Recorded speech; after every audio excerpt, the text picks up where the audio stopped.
तो hello everyone. एक और बैक टेस्ट वीडियो में हम डिस्कस करेंगे कि हम बैंक निफ्टी में कैसे ट्रेड कर सकते थे। ठीक है, एक तरह का ये बैक टेस्ट ही है। अभी तो ये सब हो चुका है, तो अगर आने वाले टाइम में ऐसा होता तो आप पहले से रेडी रहोगे। ठीक है, मुझे पता है कि बहुत से लोग बैक टेस्ट नहीं करते, बोलते हैं, लेकिन उनको समझ नहीं आता कुछ लोगों को कि कैसे करना है, क्या करना है। ठीक है, तो हम उस टाइप का कुछ करते हैं, देखो बैक टेस्ट की तरह। देखो मैं आपको बताता हूँ कि ये क्या हुआ ना कि ये कल का दिन है इसका।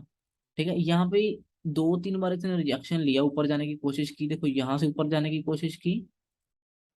आ, मार्कर से दिखाता हूँ, देखो यहाँ से नीचे आने के बाद ऊपर जाने की कोशिश की। इस लेवल से जो कल की उसके दिन परसों का लो था जो, वहां से नीचे आ गया। फिर उसको ब्रेक किया इसने। ठीक है, उसके बाद वहां ऊपर टिक नहीं पाया, फिर से नीचे आ गया, उसके बाद फिर से धीरे धीरे करके ये नीचे आ गया। ठीक है, ये इसका क्लोजिंग प्राइस था। ठीक है, मतलब यहाँ पे लो लगा और ये इसका हाई था। अब देखो, मैं इसके हाई और लो को मार्क कर लेता हूँ, 1 मिनट।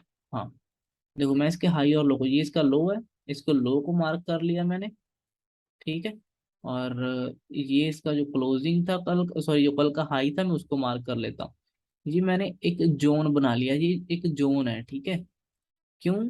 क्योंकि हम थोड़ा सा, हम क्या सिर्फ इसको नहीं देखेंगे, ठीक है, इसको भी देखेंगे, ये भी थोड़ा सा टच कर रहा है इस जोन को, और ये एरिया भी उसके बीच में आ रहा है, और यहाँ पर भी उसको टच हो रहा है।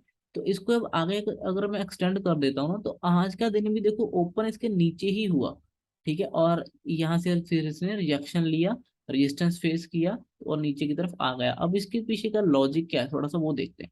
देखो इसके यहाँ से नीचे आने का लॉजिक एक सिंपल सा है कि कल ये यहाँ पे क्लोज हुआ, यहाँ से अगर वहां तक ओपनिंग तक देखो तो कितने पॉइंट है, देखो 450 पॉइंट है। ठीक है, ऑलमोस्ट 1.20% ऊपर खुला, मतलब 400-450 पॉइंट ऊपर खुलना, बहुत बड़ा गैप अप खुला।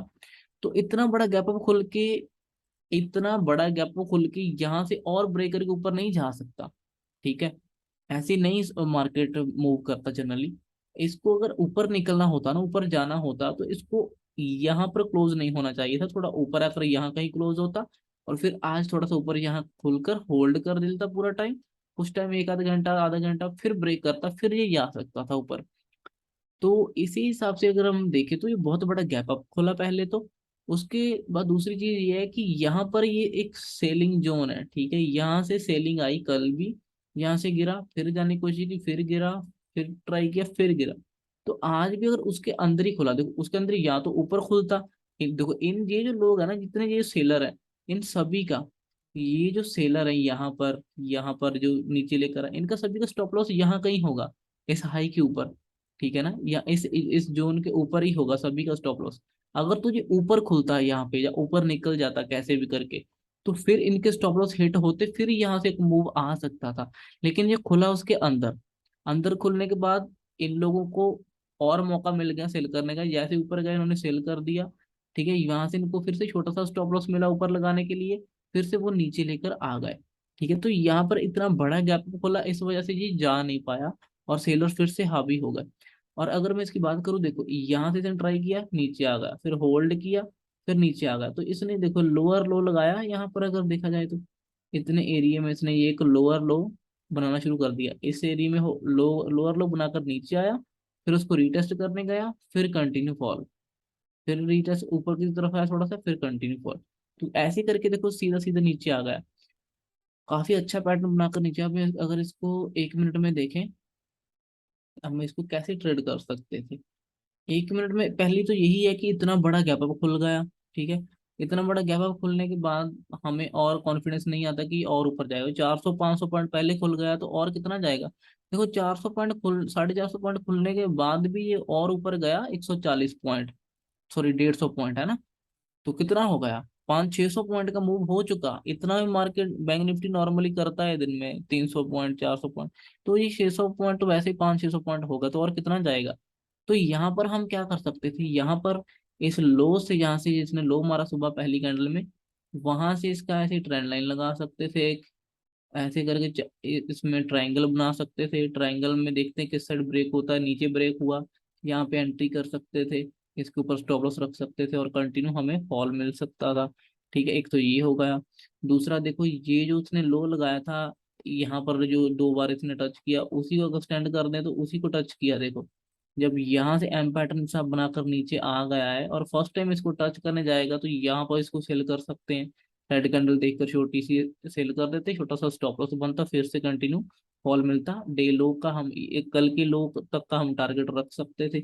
जहाँ कोई इधर अगर राउंड नंबर आ रहा है तो उसका टारगेट रख सकते थे।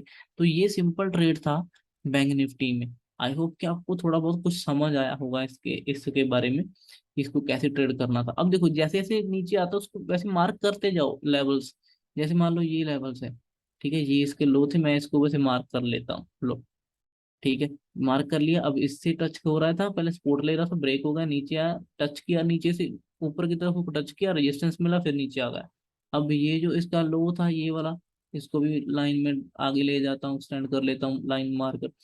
तो देखो, बार बार एक बार टेस्ट टेस्ट किया, मतलब एक बार यहाँ पे टच हुआ, ठीक है, फिर दूसरी बार यहाँ पे हुआ, तीसरी बार फिर यहाँ पे, और फिर ग्रीन कैंडल बनी, लेकिन फिर से नीचे आ गया उसी टाइम।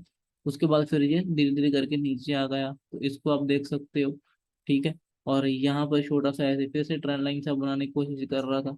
ठीक है, वो भी ब्रेक हो गई फिर से। तो फिर यहाँ पे डब्ल्यू बनाने की कोशिश की, कंटिन्यू नहीं कर पाया। ठीक है, धीरे धीरे ऊपर गया, यहाँ पे फिर से ट्रेंड लाइन बन गई और वो आ गया, चल गया, फिर ब्रेकआउट हो गई।